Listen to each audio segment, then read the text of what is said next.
I don't fault these contractors for doing what they were asked to do by our government. They're supposed to lie if people ask about it. And the intelligence agencies who gave this stuff to them, CIA, I think primarily, told them to keep it quiet, and they've done that. And I suspect that they'd like an off-ramp, that they'd like some help with figuring out this technology at some point. And this is, again, available to anyone, is there a security classification guide for UAP or NHI?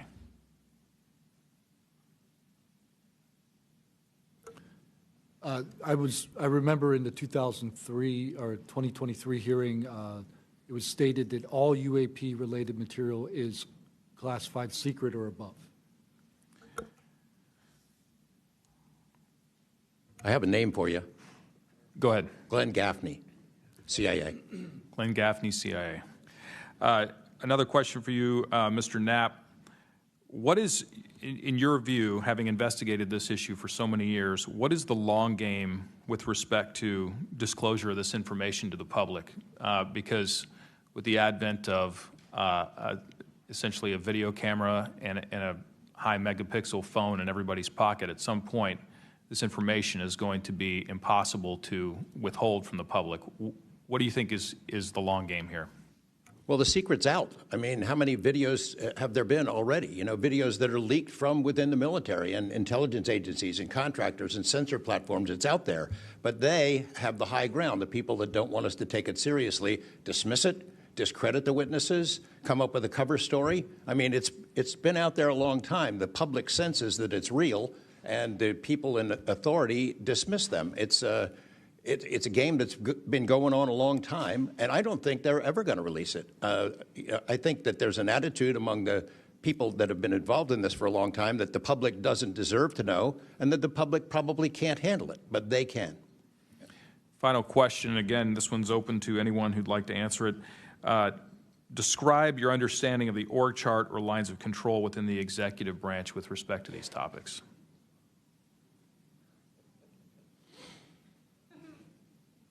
And if you'd like to address that in a skiff, feel free to say so. That could work as long as I'm legally allowed to and you are legally allowed to receive it. I think these programs are in the executive branch, National Security Council and over on that side. That seems to be what some of our witnesses have told us over the years. So you can, Congress can file all kinds of requests. The FOIAs can be filed with the Department of Defense, Department of War now, and they can honestly say, well, we don't have it, because they don't have it.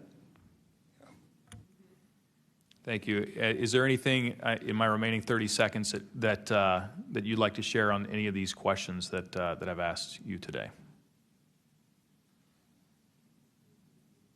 And I applaud the committee for trying to tackle this monster of an issue. I really appreciate that it might be the only bipartisan issue in Washington where everybody can agree. We've watched multiple hearings now.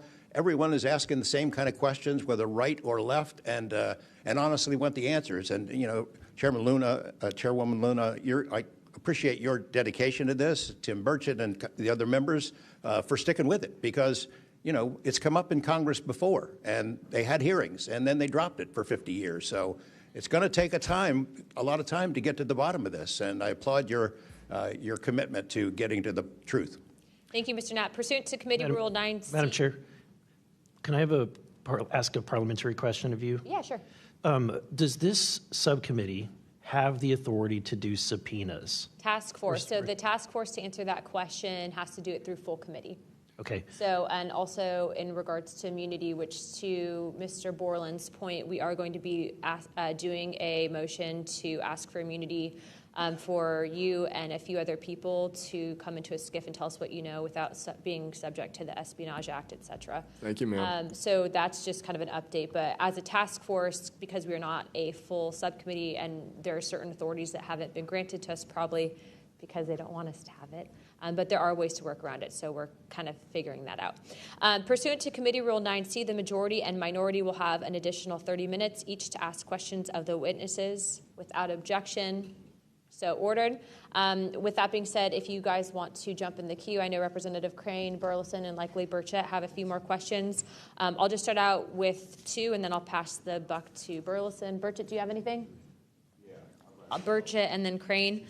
Just real quick, Mr. Knapp, and short answers, please, because of time. How much of these alleged Russian crash retrieval documents have already been physically out there? So, I mean, percentage-wise of the documents that you submitted to Congress, what was public already and what was not newly released? Maybe 1%. Okay, so the rest of it should be predominantly new information. Yep. Also, can you just elaborate real quick? I know you had, I think, mentioned a Thread 3 program, but also alleged in those documents, I got through maybe half of them last night. There's a lot, and I don't speak Russian, contrary to what my people might allege.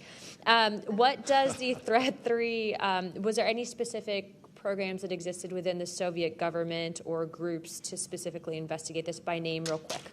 It's a number. There's a number in those documents I gave you. There was a larger program that actually had 3 sub-programs that was, Thread 3 was the name I got, and then the DIA guys who looked at it figured out there was a much larger organization. And it's listed in those documents? Yes. Okay, thank you. Real quick, I'd like to ask the committee to replay that video that Burleson had played earlier. I want to ask every witness here, specifically ones that have sensor training or have been able to recognize some of this movements real quick. So if you guys can please roll that real quick.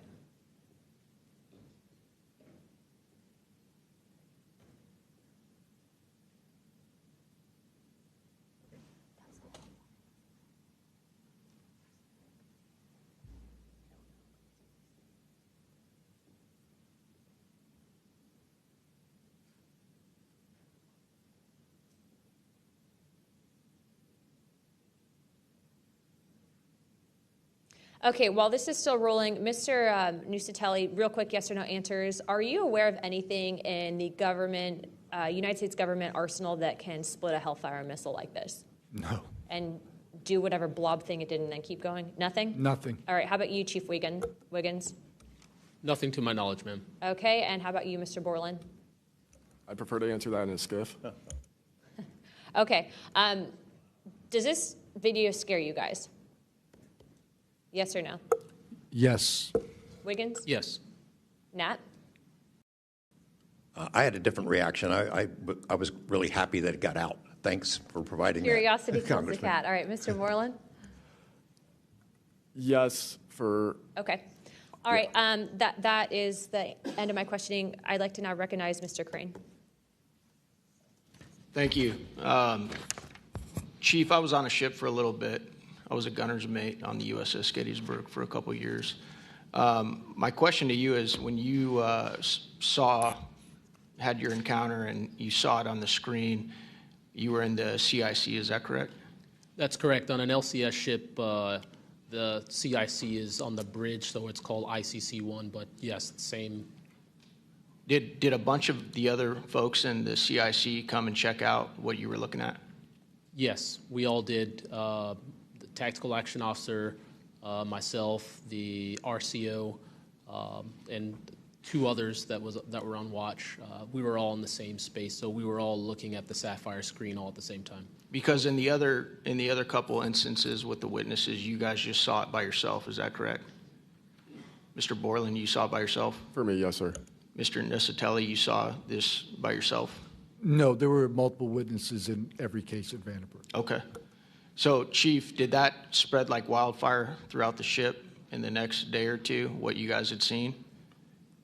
No, sir, it didn't spread throughout the ship, but it spread throughout ICC-1 conversation. As you do your turnover, we talk about it, but it didn't go further than just the watchstanders that stood watch on the bridge and in ICC-1. So it did move around there throughout a few days. I'm kind of surprised.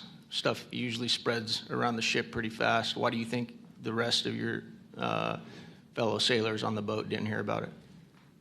Potentially uninterest, possibly, with engineers or combat systems like yourself, don't make their way up to the bridge enough to get within sight of the circle of talk about the incident.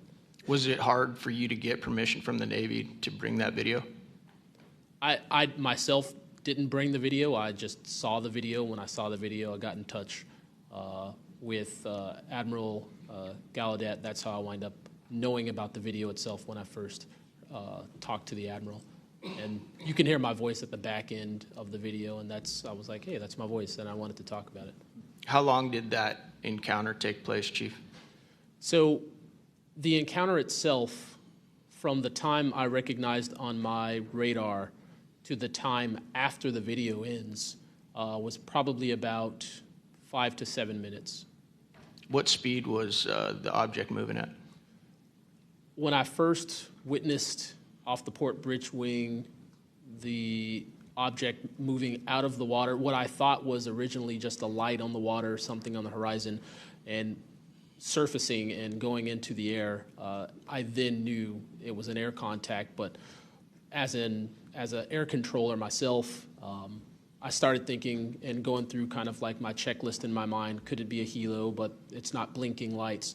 So I then realized this is something I've never seen before. So the speed itself, just going from the horizon to about maybe 3-4